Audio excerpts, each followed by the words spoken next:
আষাঢ় মাস। প্রচণ্ড গরমের পর এই কদিন বৃষ্টি হয়েছে, তাই আবহাওয়া এখন কিছুটা ঠান্ডা।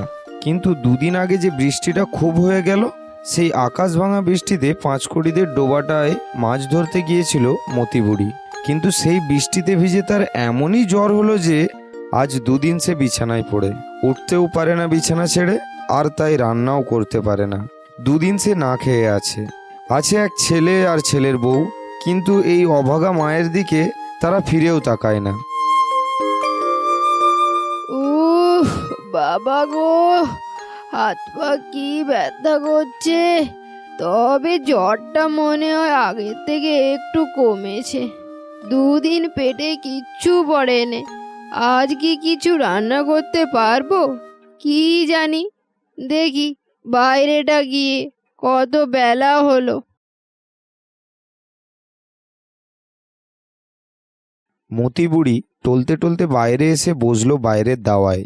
তখন অনেক বেলা, ওদিকে তখন হরিহরের বউ রান্না করছে।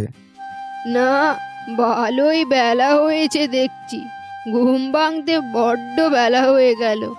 বউটা দেখছি রান্নাও বসিয়ে দিয়েছে। উফ, মাছ ভাজছে মনে হচ্ছে। বড্ড ভালো গন্ধ বেরিয়েছে মাছ ভাজাটার। কতদিন মাছ ভাজা খাইনি। একটা সময় ছিল মাছ সব সময় জানো থাকতো, বড় বড় শিঙি, কই, নেদোস। আর আজ আমার লোকটা যতদিন বেঁচে ছিল, খাওয়া পড়ার কখনো কোনো অভাব রাখেনি। সব সময় যা চেয়েছি তাই এনে দিয়েছে। আর আজ জ্বর গায়ে এইরকম 7-5 কথা ভাবতে থাকে সে। ওই যে বলে না, শরীর যখন খারাপ থাকে তখন মনেও নানা খারাপ চিন্তা আসে। মতিবুড়িও আজ দুদিন ধরে না খেয়ে থাকার পর যখন নাকে মাছ ভাজার গন্ধ আসে, তখন তার পুরনো দিনের সুখের কথা বড্ড মনে পড়ে যায়। মতি কাকিমা, ও মতি কাকিমা, বাইরে এসো। কিরে, হাঁক ডাক করছিস কেন? কি হয়েছে? দেখো না, দেখো কাকা কত মাছ এনেছে বাজার থেকে। তাই নাকি? কি মাছ এনেছে রে? কি মাছ তুমি খেতে চাও শুধু বলো না মতি। আজ একেবারে মাছের বাজার তুলে এনেছি বাড়িতে। চিংড়ি, কাতলা, ট্যাংরা, পুঁটি সব আছে। ওরে বাবা, করেছো কি? সত্যিই তো তুমি একেবারে মাছের বাজার তুলে এনেছো। কিন্তু এত মাছ কিনে টাকা নষ্ট করতে গেলে কেন শুধু শুধু?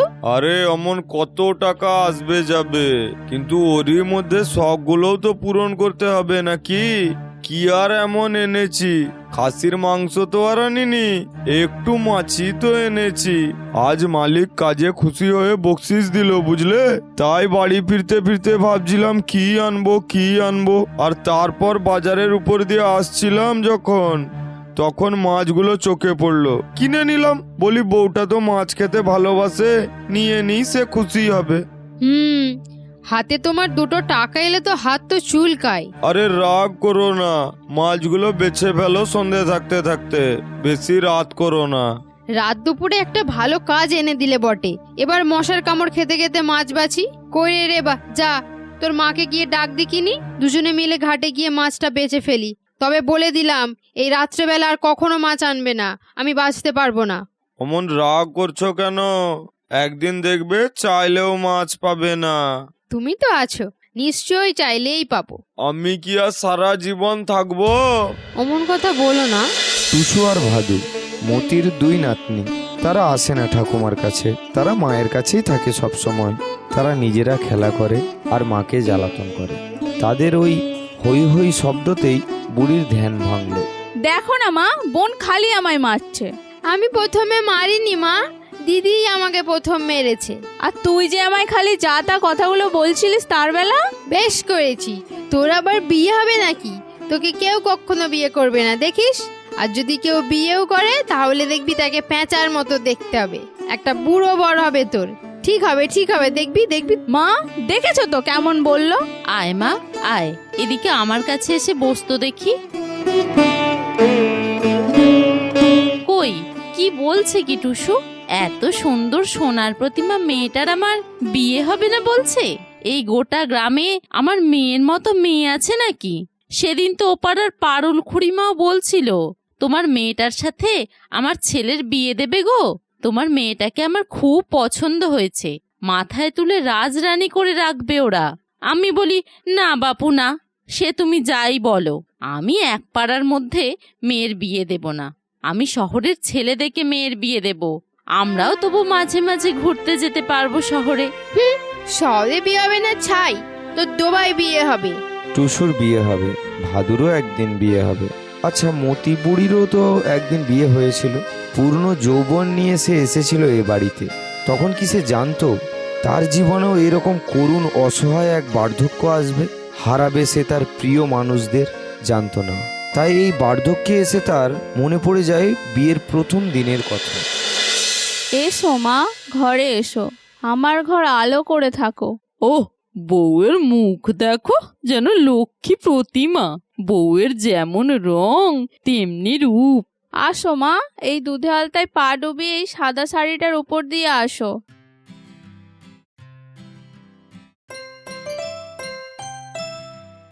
চলো এবার রান্নাঘরে চলো তো বৌমা, ওখানে কিছু নিয়ম কানুন আছে, একটু দেখে নেবে। এগুলো দেখে বলো, আমার ভরা সংসার। আমার ভরা সংসার। একটা বড় মাছি ভনভন করে মতি বুড়ির কানের কাছে ঘুরতে থাকলো। তাতে তার ভাবনায় ব্যাঘাত ঘটলো। অতীত থেকে সে আবার ফিরে এলো বর্তমানে। সামনেই দেখতে পেল তার ছেলে, বৌমা ও 2 নাতনি ভাত খেতে বসেছে। ধানের কি খবর গো? সব গাছগুলো ডুবে গিয়েছিল বলছিলে নয়, জল একটু কমেছে? একটু কমেছে, তবে মাঝখান থেকে খাটুনিটা বাড়লো। এবছর ধান চাষ করে ক্ষতিই হলো। জমিদারকে কি দেব আর নিজেরই বা কি থাকবে, কিছুই তো বুঝতে পারছি না। দেখো না, জমিদারের একটু হাতে পায়ে পড়লে কি আর কিছু টাকা মুকুব করবে নে? কি জানি বাবা, মনে তো হয় না। বলছি, মায়ের কি কিছু হয়েছে নাকি? অমন করে এদিকে তাকিয়ে বসে আছে। কি জানি বাপু, সেই সকাল থেকে ঠায় এদিকে চেয়েই তো বসে আছে। চাউনি তো নয় যেন গিলে খাবে এবার। 2 দিন পর বুড়িটা ঘর থেকে বেরিয়েছে, আর আজ বেরিয়েছে তো ঘরে ঢোকারও নাম নেই। এই খাবার সময় কেউ হাঁ করে চেয়ে বসে থাকলে খুব বিরক্ত লাগে। হাঁড়িতে 2টো ভাত বেশি নেই? থাকলে 2টো দিয়ে দাও না। ভাত কেন থাকবে নে? আছে, কিন্তু আমি ওবেলা ভাত খাবো বলে বেশি করে চাল নিয়ে রেখেছি। যা গরম পড়েছে, ও ভাত দেয়া যাবে নে। তবে থাক। আজ 2 দিন মতি বুড়ি কিছু খায়নি, কিন্তু তাকে কেউ খেতেও ডাকেনি। সে আজ না খেয়ে থাকলে তাতে কার কি? তার ছেলেই তার দিকে ফিরে তাকায় না, আর কার থেকে সে কি আশা করবে? অথচ একটা সময় ছিল যখন সে না খেয়ে থাকলে তার প্রিয়জনেরা তাকে ডাকতো। আজ সে বয়সও নেই, আর সে প্রিয়জনেরাও নেই। মতি বুড়ির একটা দিনের কথা খুব মনে পড়ে যায়। বৌমা, ও বৌমা, দরজা খোলো। এই ভর দুপুরবেলা কেউ দরজা বন্ধ করে থাকে নাকি? দরজা খোলো, খোলো বলছি। বৌমা, ও বৌমা, দরজাটা খোলো, না হলে কিন্তু আমি ভাঙতে বলবো। এ তোমার কেমন কাজ বৌমা? এই দুপুরবেলা কেউ দরজা বন্ধ করে বসে থাকে? চলো চলো, খাবে চলো। তোমার জন্য আমি না খেয়ে বসে আছি। তোমার ছোট ছেলেটাও খায়নি তুমি খাওনি বলে। আমি খাবো না, তুমি খোকাকে খেয়ে নিতে বলো। আমি তখন ওই কথাটা বললুম বলে তুমি রাগ করে আছো বৌমা? সংসারে একসঙ্গে থাকতে গেলে অমন কত কথাই না একে অপরকে বলি। থালা বাসন একসঙ্গে থাকলে একটু ঠোকাঠুকি তো হবেই। তাই বলে তুমি রাগ করে দুপুরবেলা ভাত খাবে নে? দুপুরবেলা না খেয়ে থাকতে নেই গো বৌমা। দুপুরবেলা ঘরে ভিখারি এলেও তাকে খালি পেটে পাঠাতে নেই। আর তুমি তো ঘরের বউ, তুমি খালি পেট নিয়ে বসে থাকবে? তুমি না খেলে আমরাই বা মুখে ভাত তুলি কি করে বলো? চলো বৌমা চলো, আর রাগ করে থেকো না, চলো। আচ্ছা বেশ, চলুন যাচ্ছি। খাওয়া দাওয়ার পর হরিহরের বউ বাইরের দাওয়াতে একটু আঁচল পেতে শুয়েছে। চোখটা তার লেগেই এসেছিল। এমন সময় মেয়ে দুটো কোত্থেকে আঁচল ভর্তি করে পেয়ারা পেড়ে এনে মাকে ডাকলো। সেই আওয়াজেই মতি বুড়ির ধ্যান ভেঙে গেল। মা, ও মা, মা ওঠো না। ওহ, কি হলো? একটু ঘুমোতেও দিবিনি নাকি? নিজেরাও ঘুমাবিনি আর আমাকেও একটু ঘুমোতে দিবিনি? পেয়ারা খাবে মা? পেয়ারা? কোত্থেকে পেয়ারা পেলি এখন? ওই তো অসীম কাকাদের বাগানে হয়েছিল।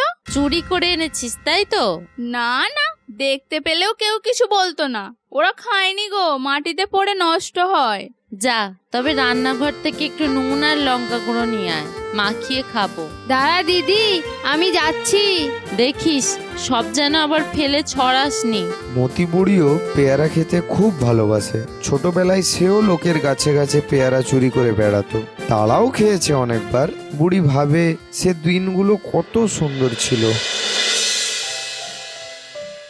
কি রে মতি, তুই এখানে? আর আমি তোকে সারা পাড়া খুঁজে মরছি। এখানে যে আছি তুই জানলি কি করে? কেন, সম্পদ খুঁড়ো তো বললো যে মতি হারানদের বাগানে পেয়ারা গাছে বসে পা দুলিয়ে দুলিয়ে পেয়ারা খাচ্ছে। সবকটা দেখছি আমার জাত শত্রু, একটু আরাম করে বসে দুটো পেয়ারাও খেতে দেবে না। হিংসা হিংসা চাইছিল, দিইনি কি না? তুই ঘরে চল মতি, তোকে দেখতে এসেছে। দেখতে এসেছে? কে রে, কোত্থেকে? জানিস কিছু? অত আমি জানি না, তুই ঘরে চল না, সব জানতে পারবি। উফ, চল চল যাচ্ছি। একটু শান্তিতে পেয়ারাও খেতে দেবে না কেউ। উফ বাবা গো, মা গো, মেরে ফেলবি নাকি? এই রে, দেখিনি রে দেখিনি, লাগলো নাকি? না, চল।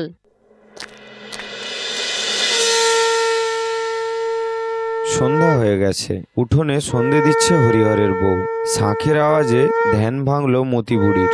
সন্ধ্যা হয়ে গেল। ইস, কখন এখানে এসে বসেছি, সকাল থেকে কিছুই তো খাওয়া হলো নি। বড্ড খিদে পেয়েছে। না, উঠি, দুটো ভাত ফোটাতে হবে। মতি বুড়ি আবার টলতে টলতে উঠে ঘরে যায়। ক্লান্ত শরীরে রান্নাঘর থেকে দুমুঠো চাল জোগাড় করে হাঁড়িতে ভাত চাপায়। হাঁড়িতে ভাত চাপিয়ে চুপ করে হাঁড়ির দিকে তাকিয়ে বসে থাকে সে। তারপর যখন হাঁড়ির মুখ বেয়ে ফ্যান ঝরে ঝরে পড়ে, তখন বুড়ির দুই চোখ দিয়েও কান্না ঝরে পড়ে। কিন্তু জীবনের এই শেষ দিনে এসে মতি বুড়ি বুঝেছে, যখন কেউ থাকে না তখন নিজের দেখাশোনা নিজেকেই করতে হয়।